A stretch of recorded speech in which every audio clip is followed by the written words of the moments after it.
është situata në Partinë Demokratike.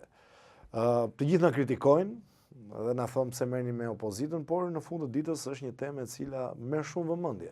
Ka interes, ë? Jo vetëm vëmendje dhe interes, po unë besoj që është edhe një shqetësim natyral i shoqërisë, pavarësisht se në cilën anë janë me po themi me majorancën, apo janë me opozitën, janë me Partinë Socialiste, apo janë me Partinë Demokratike, apo qoftë edhe me partitë të tjera, por është një shqetësim natyral, sepse derisa kemi vendosur të jetojmë dhe të aplikojmë një sistem që quhet demokraci, që nuk është thjesht një, le të themi, një ndrim, rotacion elektoral, por është një aplikim i demokracisë, natyrisht që demokracia nuk funksionon dot vetëm me një këmbë të shëndosh dhe me një këmbë tjetër gjithmonë më të dobësuar. Kështu që në momentin që ti fillon dhe çalon, ky është shqetësim i të gjithë organizmit, nuk është shqetësim vetëm i njërës këmbë.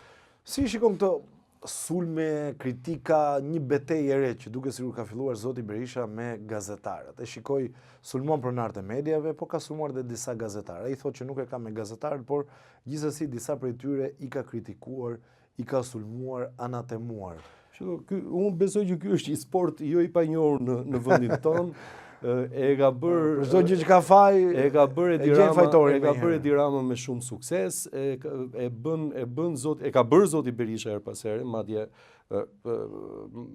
tani madje është më i rafinuar, sepse ka qenë edhe më brutal kur vinte puna me mediat opozitare apo me gazetarët që i ka pasur kundër dhe që i kanë qëndruar përballë. Kështu që këtu nuk besoj se ka një lajm të ri përveç faktit që sa më shumë vatra tensioni të krijosh, të cilat fillojnë dhe marrin vëmendje, pastaj dhe diskutohen pse Berisha po sulmon filanin apo pse Rama po sulmon fistekun, aq më shumë i ikën asaj që është thelpsore. Pra, fillon dhe shpërqendron vëmendjen për të diskutuar për gjëra të tjera dhe jo për atë që ndodh vërtet brenda. Kështu që kjo është një lloj strategjie e njohur, pasi në përgjithësi politikanët, por sidomos politikanët që kanë tendenca autoritariste, e kërkojnë gjithmonë një armik që ta kenë përballë, sepse në këtë mënyrë eksternalizojnë.